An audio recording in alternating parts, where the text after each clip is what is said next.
It's almost impossible to keep track of all the Naruto video games being released these days. It's quickly reaching the saturation point as the same story can only be told so many times. Making matters worse, many of them rarely end up on the good side of average. An auspicious entry in the series, Naruto Ultimate Ninja Storm, seeks to supplant its lukewarm lineage with style, sass, and some undeniably kick-ass graphics. Does the forecast look good, or will you have to weather this storm? Fire stuff! Two flame bomb!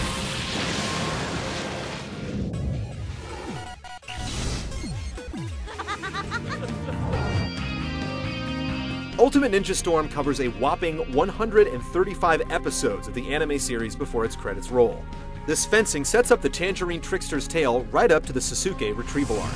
I won't let you go to Orochimaru! Falling just a whisker shy of the Shippuden timeskip. The plot points covered won't surprise longtime followers, but what will perplex some are notable exclusions. Assassins for Hire Zabuza and Haku are MIA, and the 4 hidden sound ninja stay hidden.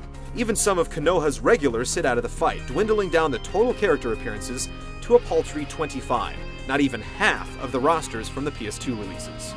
There isn't quite as much ninja magic to go around this time, but the tease of a true secret ending is enough to perk the ears of diehard fans. Plus, you can always relive your favorite moments in Japanese.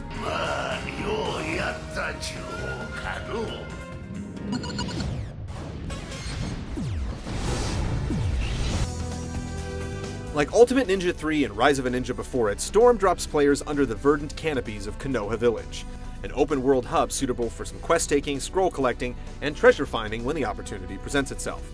The world is inviting, allowing players to stretch their legs with some fancy somersaults, harrowing Naruto cannons, and breakneck sprints through the streets. As a ninja for hire, you'll find that there's almost always something that needs to get done in the village, shown by telltale markers on the map. Side missions will often have you vaulting through trees, playing hide-and-go-seek, and collecting scrolls in the fastest time possible. Main missions ask you to throw down in a fight with varying conditions. It's a river that the series has drifted down before, and to be frank, it's disheartening to be playing the same glorified minigames the 3rd time around. Alright! What Storm lacks in variety, it tries to make up for in bulk. There are tons of missions, and the occasional sprinkling of achievement-based accomplishments like logging in a certain amount of hours into the game. Your efforts won't go unnoticed, as you'll soon find yourself with a considerable cache of trinkets to sell, money to spend, and scrolls to trade for various items and extras. Storm is apt to let you in on just how much you've done in the game, and the new diorama feature lets you see the fruits of your labors play out in bite-sized miniature fun. Naruto! The world of Naruto is scenic, but restricted. The free-roaming aspect is still only loosely so, and the missions still lack ingenuity. Your enjoyment of the game will be directly proportional to how much you enjoy collecting and completing. Outside of Ultimate Mission Mode, player matches can only be played offline, and needless to say, the village is due for some renovation.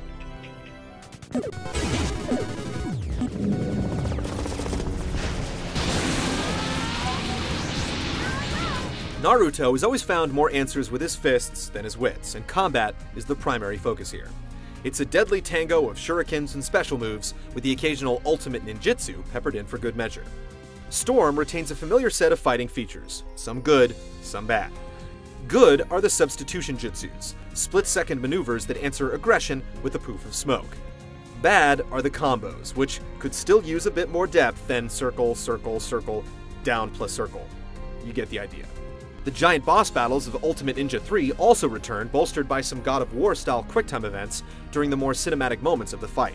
There's only about 3 in all, but at least they break up some of the monotony.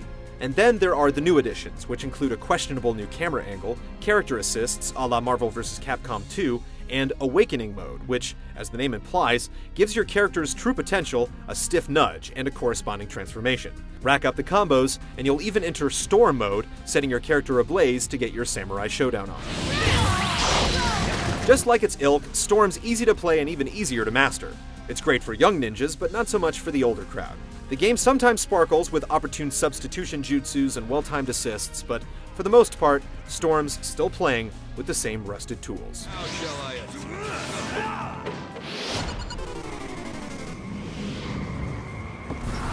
CyberConnect 2 had a lot of practice with the series' looks on the PS2, but its latest stab at the PS3 is unlike anything they've ever done before. If you're a sucker for cel-shaded graphics, it will be love at first sight. In motion, the prismatic visuals could very much pass itself off as an episode of the show, combined with its jaw-dropping animations, subtle motion blur effects, and frenetic flair for fan service. It is simply a sight to behold. The placid Konoha village is remarkably replicated, yet the background stages could use a little more diversity. Slight issues aside, Ultimate Ninja Storm is a visual knockout. No game has come closer to destroying the line between pencil and pixel than Naruto Ultimate Ninja Storm. But after the honeymoon is over, the romance doesn't last. The series is struggling for some new ideas, and this game isn't going to be the one to provide them. Still, if you're jonesing for some jutsu, you'd better believe that Storm isn't a bad game. It's just not a great one either.